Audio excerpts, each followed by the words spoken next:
ನೀವು ಈ ಸಿನಿಮಾದಲ್ಲಿ ಫೇಸ್ ಮಾಡಿರುವಂತಹ ಚಾಲೆಂಜ್ ಅಂತ ಇದ್ರೆ ಯಾವುದು? ಶೂಟಿಂಗ್ ಸೆಟ್ ಅಲ್ಲಿ ಹೇಗಿತ್ತು?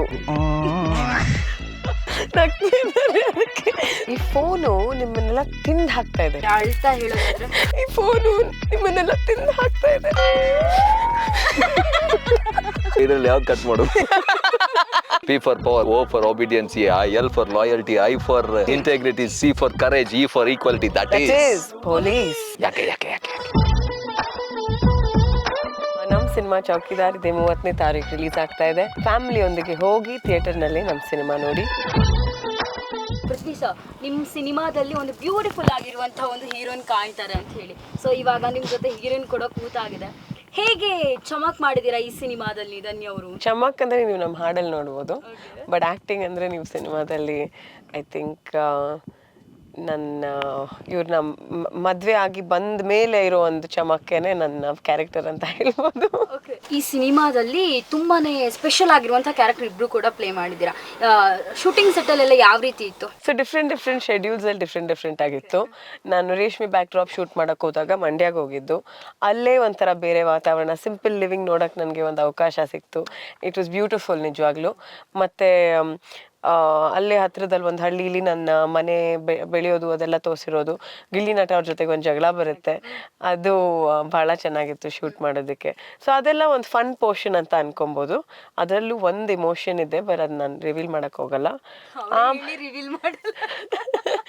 ಆಮೇಲಿಂದ ನನಗೆ ಕಷ್ಟ ಬರುವಂಥ ಒಂದು ಸಂದರ್ಭ ಬರುತ್ತೆ. ಅಲ್ಲಿ ನಾನು ಪಾತ್ರೆ ಬೆಳಗೋದಿರಲಿ, ಮತ್ತು ಅಲ್ಲಿ ನಾವು ಬಂದಿರೋವಂಥ ಒಂದು ಸ್ಥಳದಲ್ಲಿ ಅಲ್ಲಿ ಕಷ್ಟ ನಾವು ನೋಡ್ತಾ ಇರ್ತೀವಿ. ಸೊ ಆ ಪೋರ್ಷನ್ ಸ್ವಲ್ಪ ಇಂಟೆನ್ಸ್ ಆಗಿತ್ತು ಅಂತಾನೆ ಹೇಳ್ಬೋದು. You don't think so?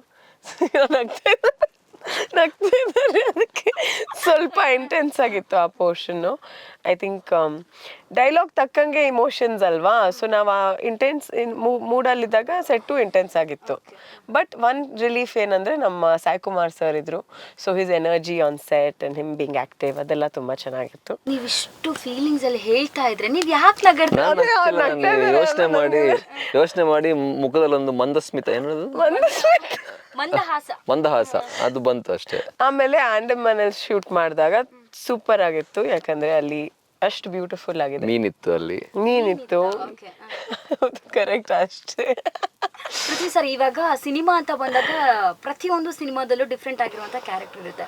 ಈ ಸಿನಿಮಾದಲ್ಲೂ ಕೂಡ ನಿಮ್ಮದು ಡಿಫ್ರೆಂಟ್ ಆಗಿರುವಂಥ ಕ್ಯಾರೆಕ್ಟರ್ ನೋಡ್ಬೋದು, 2 ಶೇಡಲ್ಲಿ ನೋಡ್ಬೋದು. ನಾವು ಏನು ಹೇಳ್ತೀರಾ ನಿಮ್ಮ ಕ್ಯಾರೆಕ್ಟರ್ ಬಗ್ಗೆ? ಇಲ್ಲ, ನಾನು ಅಂತಲ್ಲ, ಈಗ ಧನ್ಯ ಅವ್ರದ್ದು ಕ್ಯಾರೆಕ್ಟರ್ ಕೂಡ ಅವ್ರು ಇಲ್ಲಿವರೆಗೂ ಮಾಡಿರೋದಕ್ಕಿಂತ ಇದು ತೀರಾ ಕಾಂಟ್ರಾಸ್ಟ್ ಇರುವಂಥ ಕ್ಯಾರೆಕ್ಟರ್. ಪ್ರಾಯಶಃ ಅವ್ರನ್ನ ರಿಯಲ್ ಲೈಫಲ್ಲಿ ನೋಡೋದಕ್ಕೂ ಸಿನಿಮಾದಲ್ಲಿ ನೋಡೋದಕ್ಕೂ ತುಂಬ ಡಿಫ್ರೆನ್ಸ್ ಇದೆ. ನಾನು ಫಸ್ಟ್ ಡೇ ಸಿನಿಮಾ ಶೂಟ್ ಹೋದಾಗಲೂ ನನಗೆ ಶಾಕ್ ಆಗಿತ್ತು, ಇವ್ರು ಯಾರೋ ಪಾತ್ರ ತೊಳಿತಿದ್ದಾರೆ ಇವರು ಅಂತ ಅಂದ್ಕೊಂಡಿದ್ದೆ. ಆಮೇಲೆ ಗೊತ್ತಾಗಿದೆ ಧನ್ಯ ಅವರು ಅಂತ. ಆನ್ ಸ್ಪಾಟ್ ಹೇಳ್ದೆ, ಸಖತ್ತಾಗಿ ಮಾಡ್ತಾ ಇದ್ದೀರಾ, ನಿಮ್ಗೆ ಅಭ್ಯಾಸ ಇತ್ತಾ ಇದೆ ಅಲ್ಲ ಅಂತ. ಅಂದರೆ ಯೂಶ್ವಲಿ ಆ ಥರ ಎಲ್ಲ ಕೂತ್ಕೊಂಡೆಲ್ಲ ಪಾತ್ರೆ ತೊಳಿತಾರಲ್ಲ, ಆ ಥರ ತೊಳಿತಾ ಇದ್ದಾರೆ. ಆ್ಯಂಡ್ ತುಂಬ ವರ್ಷಗಳಿಂದ ಕೆಲಸ ಮಾಡೋ ಅನುಭವ ಇರೋ ಥರ ಮಾಡ್ತಾ ಇದ್ರು.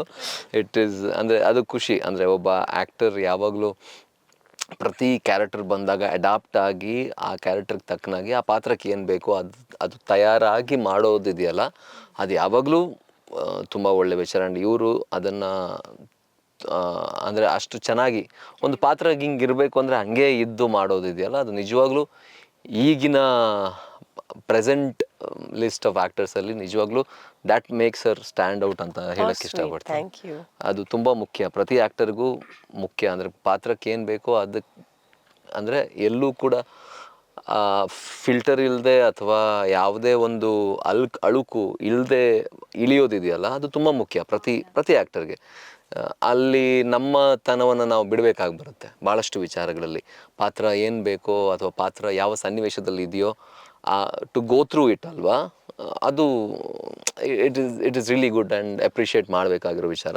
ಅದು ಧನ್ಯ ಅವ್ರದ್ದು 100% ಅಪ್ರಿಷಿಯೇಟ್ ಮಾಡಬೇಕು. ಆ್ಯಂಡ್ ಸಾಯಿ ಕುಮಾರ್ ಸರ್ ಕೂಡ ಅಷ್ಟೇ, ಭಾಳಷ್ಟು ಸಿಚುವೇಶನಲ್ಲಿ ಅಂದರೆ ಕೆಲವೊಂದೆಲ್ಲ tough situations as an actor tough ಸಿಚುವೇಶನ್ನ ಫೇಸ್ ಮಾಡಿದ್ದಾರೆ ಸಾಯಿ ಕುಮಾರ್ ಸರ್ ಕೂಡ. 50 years ಇನ್ ಫಿಲ್ಮ್ ಆ್ಯಂಡ್ ಅಷ್ಟು ದೊಡ್ಡ ಲೆಜೆಂಡ್ ಅವರು.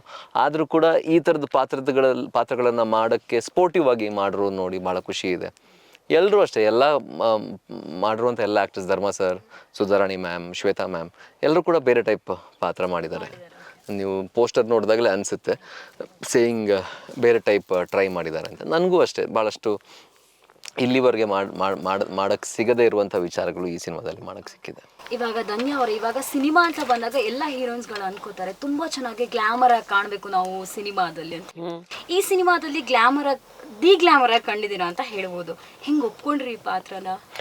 ನನಗೆ ಸಿನಿಮಾ ಮಾಡಿದಾಗ ಬರೀ ಈ ಥರ ಮಾಡಬೇಕು ಆ ಥರ ಮಾಡಬೇಕು ಅಂತ ನಾನು ಅಂದ್ಕೊಂಡು ಬರಲಿಲ್ಲ. ನನಗೆ ವಿಭಿನ್ನ ಪಾತ್ರಗಳನ್ನ ಮಾಡಬೇಕು. ಆ್ಯಂಡ್ ನಾನು ಯಾವಾಗಲೂ ಒಂದು ಲೈನ್ ಹೇಳ್ಕೊಂಬಂದಿದ್ದೀನಿ, for an actor you can lead 100 lives through the lens ಅಂತ. ನನಗೆ ನನ್ನ ಫಸ್ಟ್ ಫಿಲ್ಮ್ ಮಾಡಬೇಕಂದ್ರೆ ಯಾರೋ ನನಗೆ ಹೇಳಿದ್ದು. ಆ್ಯಂಡ್ ಇವತ್ತು ನನಗೆ ಅದರ ಅರ್ಥ ಆಗ್ತಾ ಇದೆ. ಇವಾಗ ನಟನೆ ಅಂತ ಬಂದಾಗ ಎಲ್ಲ ಕೂಡ ಚಾಲೆಂಜಸ್ ಕೂಡ ಫೇಸ್ ಮಾಡ್ಕೊಂಡು ಬರಲೇಬೇಕು ಆಬ್ವಿಯಸ್ಲಿ ಒಬ್ಬ ನಟ ಆಗಿ ಅವ್ರ ನಟಿಯಾಗಿ. ನೀವು ಈ ಸಿನಿಮಾದಲ್ಲಿ ಫೇಸ್ ಮಾಡಿರುವಂತಹ ಚಾಲೆಂಜ್ ಅಂತ ಇದ್ರೆ ಯಾವುದು? ಚಾಲೆಂಜ್ ಅನ್ನೋದಕ್ಕಿಂತ it was my responsibility to Chaitra ನನ್ನ ಪಾತ್ರದ ಹೆಸರು. ನಾನು ಅವಳನ್ನ ಜಸ್ಟಿಫೈ ಮಾಡಬೇಕಿತ್ತು ನಮ್ಮ ಆಡಿಯನ್ಸಿಗೆ, ಇದು ಇವಳೇನೆ ಅಂತ ಅವ್ರು ನಂಬಬೇಕಷ್ಟೆ. ಸೊ ಅದರಲ್ಲಿ ಒಂದಷ್ಟು ಚಾಲೆಂಜಸ್ ಫೇಸ್ ಮಾಡಿರ್ಬೋದೇನೋ ನಾನು.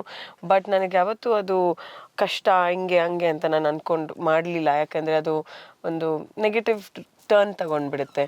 ಇಟ್ ಈಸ್ ಮೈ ರೆಸ್ಪಾನ್ಸಿಬಿಲಿಟಿ ಅಂತ ಅಂದ್ಕೊಂಡು ನಾನು ಮಾಡಿದ್ದು ಅದನ್ನು. ಇಲ್ಲ, ಒಂದಷ್ಟು ಇತ್ತು. ಒಂದು ಬಾರ್ ಮುಂದೆ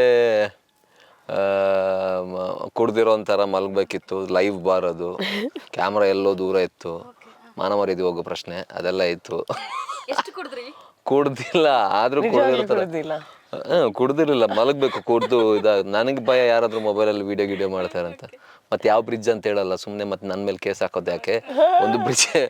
ಒಂದು ಬ್ರಿಡ್ಜಲ್ಲಿ ಇಷ್ಟೇ ಒಂದು 2 feet ಏನೋ ಸ್ಪೇಸ್ ಇದ್ದಿದ್ದು, ನೋ ಸೇಫ್ಟಿ ನಥಿಂಗ್. ಅಲ್ಲೋಗಿ ಮಲಗಿ ಡ್ಯಾನ್ಸ್ ಎಲ್ಲ ಮಾಡೋದಿತ್ತು. ಅಂದರೆ ಮೇಲಿಂದ ಬಿದ್ದರೆ ಫಿನಿಶ್ ಆ ಟೈಪ್ ಇತ್ತು. ಒಂದು ತೀರಾ ಒಂಥರ ಭಯಪಡಿಸು ಅಂತ ಇತ್ತು. ಅದರಲ್ಲಿ ಒಂದು ಮಾಡಬೇಕಿತ್ತು. ಬಟ್ ನನ್ನೊಬ್ಬ ಫ್ರೆಂಡ್ ಇದ್ದಾನೆ, ಅವನು ಆರ್ಟಲ್ಲೆಲ್ಲ ಕೆಲಸ ಮಾಡ್ತಾನೆ. ಅವನು ಏನೇ ಒಂದು ಈ ಥರ ಇದ್ರೆ ಟಪ್ ಅಂತ ಅವನು ಹೋಗ್ಬಿಡ್ತಾನೆ. ನನ್ನ ತೀರಾ ಕ್ಲೋಸ್ ಫ್ರೆಂಡು. ಅವ್ನು ಹಂಗೆ ಸೇಫ್ ಇದೆಯಾ ಅಂತ ನೋಡೋಕೆ ಹೋಗಿ ಮೊನ್ನೆ ಒಂದು ಬ್ರಿಡ್ಜಲ್ಲಿ, ಅಂದರೆ ಒಂದು ಆ ಬ್ರಿಡ್ಜಿಂದ ಹಾರೋ ಸೀನ್ ಇತ್ತು. ನಾನು ಹಾರೋ ಮೊದಲು ಅವನು ಹಾರ್ದ. ಪಾಪ ನೀರು ಜಾಸ್ತಿ ಇರಲಿಲ್ಲ, ಅವನಿಗೆ ಇಲ್ಲೆಲ್ಲ ಏಟಾಗಿತ್ತು. ಸೊ ಅವನಿಗೆ ಥ್ಯಾಂಕ್ಸ್ ಹೇಳಬೇಕು. ಸೊ ಅವನು ಹೋಗಿ ಬಂದ, ಆಮೇಲೆ ನಾನು ಹೋದೆ. ಭಯ ಇತ್ತು ಆಬ್ವಿಯಸ್ಲಿ, ಹೈಟ್ ನೋಡಿದ್ರೆ ಒಂದು ಸ್ವಲ್ಪ ಹಿಂಗೀನಂತ. ಕೆಳಗೆ ನೀರು, ಅದು ಬ್ರಿಡ್ಜಲ್ಲಿ ನೀರು. ಇನ್ನೊಂದು ಬ್ರಿಡ್ಜಲ್ಲಿ ಏನಿಲ್ಲ, ರೋಡು ಕೆಳಗೆ ಫುಲ್ ಹೆವಿ ರೋಡ್ಸ್, ಗಾಡಿ ಎಲ್ಲ ಹೋಗ್ತಾ ಇತ್ತು. ಸೊ ಅದೊಂದು ಮಾಡಿದ್ದೀನಿ. ಅದೆಲ್ಲ ಒಂಥರ ಚಾಲೆಂಜಿಂಗ್. ಅದು ಬಿಟ್ಟು ಸಾಯಿ ಕುಮಾರ್ ಸರ್ ಜೊತೆ ಪರ್ಫಾರ್ಮ್ ಮಾಡೋದು, ಧನ್ಯ ಅವ್ರ ಜೊತೆ ಪರ್ಫಾರ್ಮ್ ಮಾಡೋದು, ಅದೆಲ್ಲ ಒಂಥರ ಮಾಡಿಸ್ತೀರಾ? ಇಲ್ಲಿವರೆಗೂ ಬರೀ ಸೀರಿಯಸ್ ಇಂಟರ್ವ್ಯೂ. ಅಂಡಮಾನಲ್ಲಿ ಚೆನ್ನಾಗಿತ್ತು, ಅಂದರೆ ನೀರಲ್ಲೆಲ್ಲ ಡ್ಯಾನ್ಸ್ ಮಾಡೋದು. ನನ್ಗಿಂತ ಇವ್ರಿಗೆ ಸ್ವಲ್ಪ ಚಾಲೆಂಜ್ ಇತ್ತು. ಅದು ಚಾಲೆಂಜ್ ಅಂದ್ರೆ ನಿಜವಾಗ್ಲೂ ಇಷ್ಟಿಷ್ಟು ಉದ್ದದ ಡ್ರೆಸ್ ಇತ್ತು ಇವ್ರದ್ದು, ಅದೆಲ್ಲ ನೀರಲ್ಲಿ ವೆಟ್ ಆದಾಗ ಇನ್ನೂ ಜಾಸ್ತಿ ವೆಯ್ಟ್ ಆಗೋದು. So carrying that and dancing and all the stuff. Climbing up ಇದು, ಮತ್ತೆ ಸ್ಲಿಪ್ಪರಿ ಆಗಿರೋದು, ಸನ್ಲೈಟ್ ಹಾರ್ಶ್ ಆಗಿರೋದು. ಬಟ್ ಇವಾಗ ಆಕ್ಟರ್ ಆದ್ಮೇಲೆ ಅದೆಲ್ಲ ಕಂಪ್ಲೇನೇ ಮಾಡಂಗಿಲ್ಲ. ಅವಾಗ್ಲೇ ಹೇಳಿದ್ವಿ, ಟಿಪಿಕಲ್ ಮನೇಲಿ ಹೆಂಗ್ ಕೆಲಸ ಮಾಡ್ತಾರೆ ಹಂಗೆ ಪಾತ್ರೆ ಎಲ್ಲ ತೊಳ್ದಿದ್ದೀರಂತ ಈ ಸಿನಿಮಾದಲ್ಲಿ. ಸೊ ನಮ್ಗೆ ಟ್ರೈಲರ್ ಟೀಸರ್ ಅಲ್ಲೂ ಗೊತ್ತಾಗುತ್ತೆ. ನಿಜ ರಿಯಲ್ ಲೈಫ್ ಅಲ್ಲಿ ಇದೆಲ್ಲ ಮಾಡಿ ಲೈಫಲ್ಲಿ ಯಾರಾದ್ರೂ ಪಾತ್ರೆ ತೊಳ್ದಿರ್ತಾರೆ, ಓಕೆ, ಆ ಥರ ಏನಲ್ಲ. ಆದ್ರೆ ಆ ಸನ್ನಿವೇಶ ಆಗಿತ್ತು ಅಷ್ಟೇ. ಅಂದ್ರೆ ಯಾರು ನೋಡಿದ್ರು ಓ ಅನ್ನೋ ತರ ಒಂದು ಸನ್ನಿವೇಶ ಅಲ್ಲಿ. ಬಟ್ ಇವ್ರು ತುಂಬಾ ಈಸಲ್ಲಿ ಮಾಡಿದ್ರು, ದ್ಯಾಟ್ ಐ ಶುಡ್ ಸೇ. ತುಂಬ ಈಸಲ್ಲಿ, ಅಂದರೆ ಒಳ್ಳೆ, ಅಂದರೆ ಎಷ್ಟೋ ವರ್ಷದಿಂದ ತುಂಬ, ಅಂದರೆ ಈಗ ಅದೆಲ್ಲ ದೈನಂದಿನದ ಕೆಲಸ, ಡೈಲಿ ಶೋರ್ ಅಂತಾರೆ. ಸೊ ಡೈಲಿ ಇವ್ರಿಗೆ ಮಾಡಿ ಅಭ್ಯಾಸ ಇದ್ದಂಗೆ, ಅಂದರೆ ಅಷ್ಟು ಸಲೀಸಾಗಿ ನನಗೆ ಅದು ಖುಷಿ ಆಯಿತು. ಸಿ ಆ್ಯಕ್ಟರ್ಸ್ ಒಂದು ಸ್ಪೇಸಲ್ಲಿ, ಈಗ ನಾವು ಈ ಸ್ಪೇಸಲ್ಲಿ ನಾವು ಆ್ಯಕ್ಟ್ ಮಾಡ್ತೀವಿ ಅಂತ ಹೇಳಿದ್ರೆ ಈ ಸ್ಪೇಸ್ ಜೊತೆ ಫ್ಯಾಮಿಲಿಯರ್ ಆಗೋದು ಭಾಳ ಇಂಪಾರ್ಟೆಂಟ್ ಪ್ರತಿ ಆ್ಯಕ್ಟರ್ಗೆ. ಸೊ ನಾನು ನೋಟಿಸ್ ಮಾಡಿದ್ದೇನೆಂದರೆ, ಇವ್ರು ಫುಲ್ ಅಲ್ಲಿ ಎಷ್ಟು ಸೇಫ್ಟಿ, ಇವ್ರು ಕಣ್ಣು ಬಟ್ಟೆ ಕಟ್ಟಿದ್ರು ಇವ್ರು ಹೋಗ್ತಿದ್ರೇನೋ, ಅಂದರೆ ಇಲ್ಲಿಂದ ಇಲ್ಲಿ ಹಿಡಿದು ಅಲ್ಲಿಂದ ಎತ್ಕೊಂಡು ಹೋಗೋದು, ಹಂಗೆಲ್ಲ ಮಾಡ್ತಾನೆ ಇವ್ರಿಗೆ ಡೈಲಾಗ್. ನನಗೆ ಯಾಕೆ ನೆನಪಿದೆ ಅಂತ ಹೇಳಿದ್ರೆ, it is one of my favourite scene. ಅದರಲ್ಲಿ ಒಂದಷ್ಟು ವಿಚಾರಗಳು ಇವ್ರು ಹೇಳ್ತಾರೆ, ಅದು ನನ್ನ ಆ್ಯಸ್ ಅ ಕ್ಯಾರೆಕ್ಟರ್ ನನಗೆ ಮನಸ್ಸಿಗೆ ತಟ್ಟುವಂಥ ವಿಚಾರಗಳು. ಸೊ ಹಂಗಾಗಿ ನಾನು ನೋಟಿಸ್ ಮಾಡ್ತಾ ಇದ್ದೆ. ಸೊ ಇವ್ರಿಗೆ ಪರ್ಫೆಕ್ಟ್, ಅಂದ್ರೆ ಇಲ್ಲಿಂದ ಎತ್ತಿರ್ತಾರೆ, ಪಾತ್ರೆ ಹಿಡಿದ ಪಾತ್ರೆ ಎತ್ತು ಅಲ್ಲಿ ಒರೆಸು, ಅದೆಲ್ಲ ತುಂಬ ದಿನಗಳಿಂದ ಮಾಡಿ ಅಭ್ಯಾಸ ಇರೋ ಥರ ಮಾಡ್ತಾಯಿದ್ರು. So that is one commendable thing. Thank ಈ ಯು. ಚೌಕಿದಾರ್ ಸಿನಿಮಾ ಅಂತ ಹೇಳಿ ಬಂದಾಗ ತುಂಬಾ ನಮಗೆ ಕನೆಕ್ಟ್ ಆಗೋದು ಅಪ್ಪ ಮಗನ ಸಂಬಂಧ. ಓಕೆ, ಇವಾಗ ರಿಯಲ್ ಲೈಫಲ್ಲಿ ಅಂತ ಬಂದಾಗ ಧನ್ಯ ಅವರು ಅಪ್ಪನ ಹತ್ರ ಹೇಳುವಂತ 5 ಸುಳ್ಳುಗಳು ಯಾವುದು? ಈಗ ನಾನು ಆಕ್ಚುಲಿ ಅವ್ರಿಗೆ ಏನು ಸುಳ್ಳೆ ಹೇಳೋದಿಲ್ಲ. ಯಾವ್ದು ಹೇಳ್ತಾ ಮುಂಚೆನಾ ಅಂದ್ರೆ ಕಾಲೇಜ್ ಟೈಮ್ನಲ್ಲಿ ಇರೋದಷ್ಟೇ. ಟೈಮ್ ನಿಮಗೆ ಅಷ್ಟೇ? ಹಾ, ಎಕ್ಸ್ಟ್ರಾ ಕ್ಲಾಸ್ ಏನೋ ಇರುತ್ತೆ ಅಂತ ಹೇಳೋದು. ಎಲ್ಲಾದ್ರೂ ಹೋಗೋದು? ನಾವು ಬಂಕ್ ಅಲ್ಲ, ಅದು ಮೇಲ್ ಬಂದ್ಬಿಡೋದು. ಬಟ್ ಎಕ್ಸ್ಟ್ರಾ ಕ್ಲಾಸ್ ಇದೆ ಅಂತ ಹೇಳಿ ಇನ್ನೊಂದು 2 hours ಎಕ್ಸ್ಟ್ರಾ ಇರೋದು. ಅವಾಗ ಫ್ರೆಂಡ್ಸ್ ಜೊತೆಗೆಲ್ಲ ಆಚೆ ಹೋಗೋದು.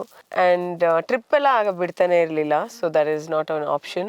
ಅಷ್ಟೇ, ಅದು ಒಂದೇ ನಾವು ಸುಳ್ಳು ಹೇಳ್ಬೇಕಾಗಿದ್ದು. ಯಾಕಂದ್ರೆ ಮಿಕ್ಕಿದೆಲ್ಲ ಅವ್ರಿಗೆ ನಾನು ಹೇಳಿದ್ರು ಅವ್ರಿಗೆ ಗೊತ್ತು.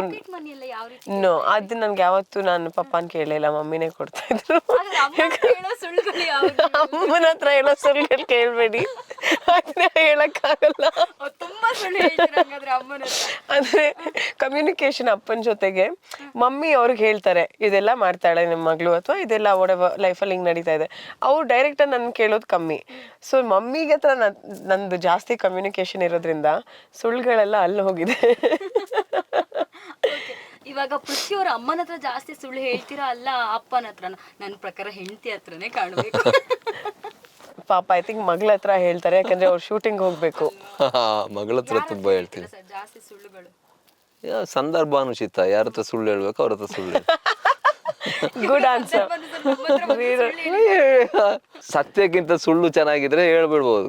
ಅಂದ್ರೆ ಸತ್ಯ ಜಾಸ್ತಿ ಕರೆಕ್ಟ್ ಅಲ್ವಾ? Nicely shed. ನಿಜ ಹೇಳಿ ಬೇರೆಯವ್ರಿಗೆ ಹರ್ಟ್ ಆಗೋದಾದ್ರೆ ಸುಳ್ಳು ಹೇಳಿ ಅವ್ರು ಖುಷಿ ಪಡಿಸಿ. ಇರೋದೇ ಸ್ವಲ್ಪ ದಿನ, ಏನಕ್ಕೆ ಆರಾಮ್ ಸೇರಿ ಖುಷಿಯಾಗಿರಿ. ಚೆನ್ನಾಗಿ, ಅದಕ್ಕೆ ನಾನು ಸುಳ್ಳು ಹೇಳಿದ್ದು. ಅರ್ಥ ಆಯ್ತಾ ಈಗ? ಇಲ್ಲಾಂದ್ರೆ ಏನ್ ಅನ್ಕೊಳಲ್ಲ ಇವರು ಎಲ್ಲ. ಬಟ್ ಈಗ ಸದ್ಯಕ್ಕೆ ಜಾಸ್ತಿ ಸುಳ್ಳು ಹೇಳ್ತಾ ಇರೋದು ಹೆಂಡತಿ ಹತ್ರನೇ. ಎಸ್, ನಾನೀಗ ಸುಳ್ಳೇ ಹೇಳಲ್ಲ. ಇದು ನಿಜ ಸುಳ್ಳ ಸತ್ಯ?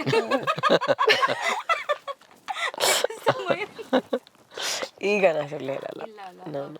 ಶೂಟಿಂಗ್ ಸೆಟ್ ಅಲ್ಲಿ ಯಾವತ್ತಾದ್ರೂ ಬರದೆ ಸುಳ್ಳು ಹೇಳಿದ್ಯಾ? ನನ್ಗೆ ಈಗ ಎಮರ್ಜೆನ್ಸಿ ಇದೆ, ನಾನು ಇವತ್ತು ಬರಲ್ಲ ಅಂತ ಹೇಳಿ ತಪ್ಪಿಸ್ಕೊಂಡು? ಶೂಟಿಂಗ್ ಪ್ರಾಯಶಃ ಯಾರು ಆತರ ಹೇಳಲ್ಲ. ಬಿಕಾಸ್ ಶೂಟಿಂಗ್ ಹೋಗೇ ಹೋಗ್ತಾರೆ. ಬಿಕಾಸ್ ಲೈಕ್ ತುಂಬಾ ವಿಷಯಗಳು ಇನ್ವಾಲ್ವ್ ಆಗಿರೋದ್ರಿಂದ. ಮೇ ಬಿ ಈವೆಂಟಿಗೆಲ್ಲ ಹೋದ್ರೆ ಆ ಥರ ಏನಾದರೂ ಹೇಳಿರ್ಬೋದು. ಬಟ್ ಶೂಟಿಗೆ ಆಬ್ವಿಯಸ್ಲಿ ನಿಮ್ಗಲ್ಲ ನನಗೆ ನಾನು ಹೇಳಿದ್ದು, ನಿಮಗೆ ಹೇಳಿದ್ದಲ್ಲ.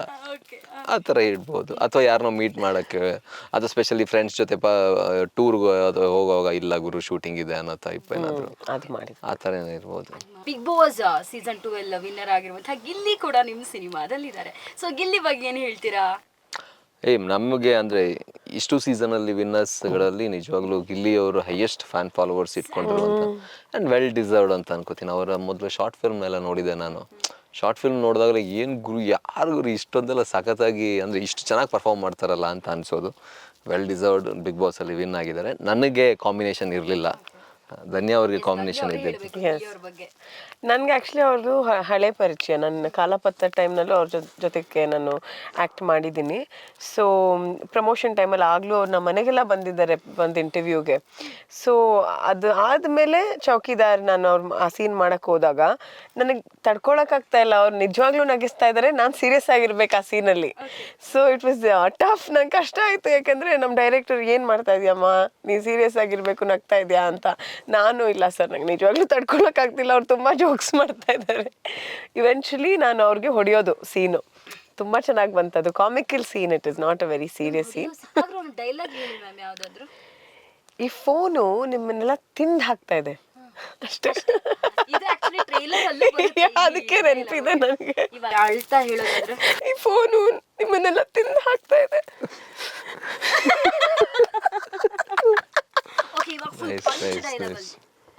ಈ ಫೋನು ನಿಮ್ಮನ್ನೆಲ್ಲ ತಿಂದು ಹಾಕ್ತಾ ಇದೆ. ನಾನಾದ್ರೆ ಮಾಡ್ತಾ ಇರ್ಲಿಲ್ಲ. ಗುಡ್, ನಾನು ಮಾಡಲ್ಲ, ನನ್ನ ಕೈಲಿ ಆಗಲ್ಲ. ಯಾವ ಚಾಲೆಂಜ್ ಕೊಟ್ಟು ನಾ ಮಾಡಲ್ಲ, ನಾ ಹೇಳಲ್ಲ, ಆಗಲ್ಲ, ಚಾನ್ಸೇ ಇಲ್ಲ. No way. I think this is the most fun interview. ಹೋಗ್ತಾ ಎಲ್ಲ ಹಿಂಗೆ ಇರಲಿ. ಸಾಯಿ ಕುಮಾರ್ ಅಂತ ಬಂದಾಗ ಅವ್ರ ವಾಯ್ಸ್ ತುಂಬಾನೇ ರಫ್ ಆಗಿದ್ರು, ತುಂಬಾನೇ ಕೇಳಕ್ಕೆ ನಮಗೆ ಖುಷಿ ಆಗುತ್ತೆ. ಅವ್ರದ್ದೊಂದು ಡೈಲಾಗ್ನ ನೀವು ಇವ್ರಿಗೆ ಹೇಳ್ಕೊಡ್ಬೇಕು. P for police, O for obedience, L for loyalty, I for integrity, C for courage, and E for equality. Okay that is ಅದೇ that police. is police. Okay ಇವಾಗ ಪೃಥ್ವಿ ಅವ್ರು ಟ್ರೈ ಮಾಡ್ಬೇಕಿದ್ದಾನೆ ನಾ ಮಾಡಲ್ಲ, Please ಚಾನ್ಸೇ ಇಲ್ಲ. ಪ್ಲೀಸ್ ಮಾಡಿ. No way. ಪ್ಲೀಸ್ ಇಲ್ಲ ಇಲ್ಲ, ಈ ಜೇಮಲ್ ಪೃಥ್ವಿ ಅವ್ರು ಹೇಳ್ತಾ ಇರೋದು ಕೊಡಿ ನಾ ಮಾಡ್ತೀನಿ. ದುಡ್ಡಾಗತ್ತೆ ಅದಕ್ಕೆ. Okay P for power, O for obedience, L for loyalty, I for integrity, C for courage, E for equality. That That is is police. Okay ಸಾಕು. ಯಾಕೆ ಎಲ್ಲಾ ಸಿನಿಮಾಗಳಿಗೆ ಕಂಪೇರ್ ಮಾಡಿದ್ರೆ ಈ ಚೌಕಿದಾರ್ ಅನ್ನುವಂತಹ ಸಿನಿಮಾ ಎಷ್ಟು ಡಿಫ್ರೆಂಟ್ ಆಗಿದೆ? ಪ್ರತಿ ಸಿನಿಮಾ ಆಯಾ ನಿರ್ದೇಶಕರ ಒಂದು ವೇ ಆಫ್ ಸ್ಟೋರಿ ಟೆಲ್ಲಿಂಗ್ ಅಂತ ಹೇಳ್ತೇನೆ. This is the way of Chandrashekhar Bandyappa ಅವರ ಶೈಲಿಯ ಒಂದು ಸ್ಟೋರಿ ಟೆಲ್ಲಿಂಗ್ ಅಂತ ಹೇಳ್ಬೋದು. ಪ್ರತಿ ಸಿನಿಮಾಗೊಂದು ಸ್ಟೋರಿ ಇರುತ್ತೆ. ಬಟ್ ಇದರಲ್ಲಿ ನನ್ನ ಸ್ಪೆಷಾಲಿಟಿ ಏನು ಅನಿಸ್ತು ಅಂತ ಹೇಳಿದ್ರೆ, ಅವರು ಒಬ್ಬರು ಬರಹಗಾರ ಆಗಿರೋದ್ರಿಂದ ಹ್ಯೂಮನ್ ಇಮೋಷನ್ ತುಂಬ ಚೆನ್ನಾಗಿ ಅರ್ಥ ಮಾಡ್ಕೊಂಡಿದ್ದಾರೆ. ಅಂದರೆ ನೈಜತೆ ಒಂದಷ್ಟು ವಿಚಾರಗಳಿದೆ, ಆ್ಯಂಡ್ ಅಪ್ಪ ಮಗನ ಒಂದು ಬಾಂಧವ್ಯ ಏನಿದೆ ಅದನ್ನು ತುಂಬ ಸೆನ್ಸಿಟಿವ್ ಆಗಿ ಎಕ್ಸ್ಪ್ಲೋರ್ ಮಾಡಿದ್ದಾರೆ. ಚಿಕ್ಕ ಚಿಕ್ಕ ವಿಷಯಗಳನ್ನು ಎಕ್ಸ್ಪ್ಲೋರ್ ಮಾಡಿದ್ದಾರೆ. ಹೆಣ್ಣು ಮಗಳು ಮನೆಗೆ ಬಂದು ಮನೇನ ಹೇಗೆ ಬೆಳಗ್ತಾರೆ ಅನ್ನೋದನ್ನು ಕೂಡ ಇದರಲ್ಲಿ ತುಂಬ ಚೆನ್ನಾಗಿ ಎಕ್ಸ್ಪ್ಲೋರ್ ಮಾಡಿದ್ದಾರೆ. ಸೊ ಆ ವಿಚಾರಗಳು, ಆ್ಯಂಡ್ ಸ್ಪೆಷಲಿ ಒಬ್ಬ ಮಗ ಹೇಗಿರಬೇಕು ಮನೆಗೆ ಅನ್ನೋದನ್ನೆಲ್ಲ ತುಂಬ ಚೆನ್ನಾಗಿ ಎಕ್ಸ್ಪ್ಲೋರ್ ಮಾಡಿರೋದ್ರಿಂದ this film will stand out from other ಅಂತ ಅನ್ಕೋತೀನಿ ನಾನು. ನಮ್ಮ ಸಿನಿಮಾ ಚೌಕಿದಾರ್ ಇದೆ 30ನೇ ತಾರೀಕು ರಿಲೀಸ್ ಆಗ್ತಾ ಇದೆ. ಫ್ಯಾಮಿಲಿಯೊಂದಿಗೆ ಹೋಗಿ ಥಿಯೇಟರ್ನಲ್ಲಿ ನಮ್ಮ ಸಿನಿಮಾ ನೋಡಿ. ಒಂದು ಒಳ್ಳೆ ಸಂದೇಶ ಇರುವಂಥ ಸಿನಿಮಾ, ಎಲ್ರಿಗೂ ಇಷ್ಟ ಆಗುತ್ತೆ. ಈ ಜನರೇಷನ್ಗೆ ಬೇಕಾಗಿರುವಂಥ ಒಂದು cinema. So please support us. ನಾನು ಲಾಸ್ಟ್ ಟೀಸರ್ ರಿಲೀಸ್ ಆದ ಟೈಮಲ್ಲಿ ನಾವು ಇಂಟರ್ವ್ಯೂ ಮಾಡಿದಾಗ ಧನ್ಯ ಅವರೇ ನಿಮ್ದೊಂದು ಟ್ಯಾಟೋ ಇದೆ, ಟ್ಯಾಟೋ ಸೀಕ್ರೆಟ್ ಬಗ್ಗೆ ಹೇಳಿದ್ರಿ. ತುಂಬಾ ಜನ ಅದು ಕ್ವಶನ್ ಮಾರ್ಕ್ ಹಾಕಿದ್ರಿ ಆಯ್ತಾ? ಸೊ ಆ ಕ್ವಶನ್ ಮಾರ್ಕ್ ನನಗೂ ತುಂಬಾ ಜನ ಹಾಕಿದ್ರೆ ಕಂಪ್ಲೀಟ್ ಆಗಿದ್ಯಾ? ಇಲ್ಲ, ಇನ್ನೂ ಆಗಿಲ್ಲ. Oh my god, exclusive information. I know you never know. ನಾನು ಅದಕ್ಕೆ ತೋರಿಸ್ತಾ ಇಲ್ಲ ಈಗ. ಎಲ್ಲ ಇಂಟರ್ವ್ಯೂಸ್ ಫುಲ್ ಹಾಕೊಂಡ್ ಬರ್ತಾ ಇದ್ದೀನಿ. ಸೊ ಎಲ್ಲರೂ ಕೂಡ ಯಾವುದೇ ರೀತಿ ಪೈರಸಿ ಮಾಡದೆ ಜಾನ್ವರಿ 30ಕ್ಕೆ ಥಿಯೇಟ್ರಲ್ಲಿ ಹೋಗಿ ನಮ್ಮ ಚೌಕಿದಾರ್ ಸಿನಿಮಾ ನೋಡಿ ಅಂತ ಹೇಳ್ತಾ, ಇವತ್ತು ನಮ್ಮ ಜೊತೆ ಇದ್ದಂಥವ್ರು ನಮ್ಮ ಪ್ರೀತಿಯ ದಿಯಾ ಖ್ಯಾತಿಯ ಪೃಥ್ವಿ ಅಂಬರ್ ಜೊತೆಗೆ ನಮ್ಮ ದೊಡ್ಡ ಮನೆ ಹುಡುಗಿ Dhanyaram. Thank you so much. All the very best. Thank you so Thank much. you. Thank you.